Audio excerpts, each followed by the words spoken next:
I'm Jake here, back again with another video, and this time featuring the Schwarzpanzer 58 for the very first time, I do believe, on this channel. Of course, this is a Tier 8 German premium, and it is basically the exact same as the Panzer 58, except it's painted black. So I'll just call it the Panzer 58 from now on, because Schwarzpanzer and Panzer 58, same thing, just different colors. And the Panzer 58 is actually very similar in a lot of ways to the Indian Panzer, which is in the tech tree, in that they have a kind of cast rounded turret that's not as low profile as, say, all the Soviet designs and Chinese designs. It's still rounded and a little bouncy. This has much better gun depression, and it's pretty mobile with decent view range and good mobility. Again, able to work ridges with the gun depression, but its armor is not something you should absolutely count on. Like, say, something even like the M46, 47, or 48 patents, they all have a little bit more reliable armor. This does not. It's maybe comparable to the Pershing of the same tier, but it will get some bounces here and there. And the gun is actually fairly reliable. Maybe not on the move unless at point blank ranges, but it's pretty reliable once fully aimed. Very German-esque in that as being a German tank, very German-esque in its overall gunnery. That reliable while stationary and fully aimed, a little less so on the move. But again, it's a little more of a ridgeline sniper than a lot of the German tanks, because it does have that rounded turret and good gun depression. Say, for instance, the Panther 88, also Tier 8 Premium, not anywhere near as good at working ridges as this is. And I have played this some, but not a huge amount. That's probably why I've never featured it before. Of course, already off to a pretty good start here on the Murovanka map, with my wife playing her Centurion 5.1, and we're joined by Gmansurf in the FE 4202, and we're trying to clear the east side. Now, clearing the east side and actually winning the east side of Murovanka is two wildly different propositions, as you see me continue to pan back to where the suspected tank destroyer positions are. And I am switching over to APCR for the Emil, trying to make sure I can eliminate him quickly. And I did get spotted, which I was a little surprised by, because we had down trees between the two of us, and I wasn't the one who spotted him. Speaking of spotting, I already have 1,317 assistance, and that's due to the fact I do run optics. You can see my view range is maxed out, and it absolutely should be on this, because this tank absolutely can be a very versatile medium. It's not just sit at the back and snipe like I would play. The Panther 2 typically is more of the sniper role, but this one is a very versatile medium, and here you're going to see all of that.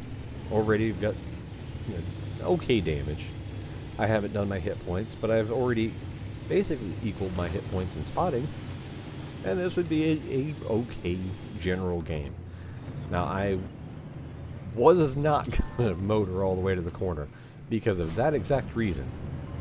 And as you see, the very low percentage shot there, I'm just flinging the shot in hopes that maybe RNG is favorable, because as you see, those quick poke out snapshots, you have no idea where the Panzer 58 or the Schwarzpanzer, or especially if you've ever played the Indian Panzer, you'll be familiar with that. You don't know where those shots are going, and there is still somebody in the bushes there. G-Man's pushing up, and you can see me watching him, and he got nuked. Because now I know that there's the SU and the WZ. I was lucky for that to hit, but I'm not going to pen at that range, at that angle. I'm not going to pen the WZ-120-1FT, which that's a mouthful. The Chinese tank destroyers, they're mouthfuls. I'd rather say Schwarzpanzer 58 nonstop. But you can see I can't get the aiming in fully, and I'm not going to expose myself to both an SU-130 PM and the WZ, because if either of them hit me dead on, even with that nice rounded turret, it's going to punch through. Because the armor's not super thick compared to the pen that those guns have, and with their caliber, they've got some overmatch capability on the turret roof. So I'm playing a game of risk here. Poke out. Using the sixth sense is mostly what I'm doing. I'm intentionally seeing, because if they back off, like say they get tired of waiting and they back off to go over to the A1 corner. Well, if I rock forward and don't get spotted, I know that they're not those bushes anymore. But also, if they keep spotting me, then maybe I'll tempt them into just sitting there and doing nothing. And I did, again, switch over to the APCR because I would have a chance of going through the WZ-120 with the APCR. I would have zero chance of going through him at that range and angle with the AP. So I don't need it for the SU-130. I would actually be better off to be blind firing HE, to be honest. And that's what hindsight can do. If I carried about 10 rounds of HE, I could be blind firing it. Because I like to save the HE for situations where it is very useful, which will come into play later. Not really a spoiler, but more of a heads up. Now my wife has pushed across in the Centurion 5.1 and she's getting hit by, it looks like the K-Panzer 07 RH. And she's in a bad spot, so I am trying my best in getting airborne over it looks like a pile of rubble. I'm trying to get over there to take some of the pressure off of her, because I'm full health. And I could certainly spare some of my HP in order to get over there and stop her from being taken out. But the K-Panzer actually backs off, which is a very weird thing for him to have done. Because he could have killed her, and there's the on the move. I actually am surprised the K-Panzer didn't just charge her. It has the DPM advantage on the Centurion by a long shot. And he has the mobility advantage. So unless he knew that the G-SOR and the RHM were sitting there. But he was dead one way or the other. It's just I'm surprised he didn't try to charge her. That's what I was expecting. And that's why I hurried up to rush over here. But I am not going to try to poke into where I know tank destroyers are waiting. The XM's been spotted there at A5. We already know the WZ and the SU-130 PM's there. And that's a lot of big guns. So anybody who gets spotted trying to cross to close the distance to, like, say, the artillery, and there I found out the SU's still looking where I was. They don't know that I've repositioned until, you know, I got spotted by the K-Panzer. But the SU is still obviously aiming right over there to the eastern side. Unfortunately, got our Barask. But I'm going to push in with the Jagdtiger prototype and see if we can't get at least maybe the artillery and the XM flushed out, which might open up some chances for our teammates to move in. Because right now, this could be a stalemate for a while with some big guns aiming at us. And I am taking point because I am the one that has the most HP. But I'm not going to be dumb about it. Even if I am full HP.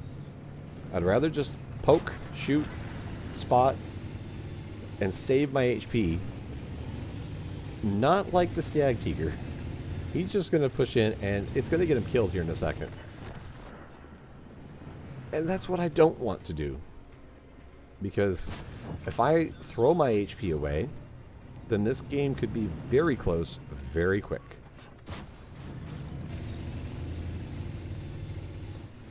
And now, of course, now the WZ has backed up to the SU, and with them both tucked in there, I'm looking at our teammates. There goes the Soma. The G-SOR is about to go down. I've got to charge in here, at least take some of the pressure away from him. And now we have just the SU, but I knew I was not going to be able to get out of the range of the SU before he hit me once. But now everybody's one-shotable.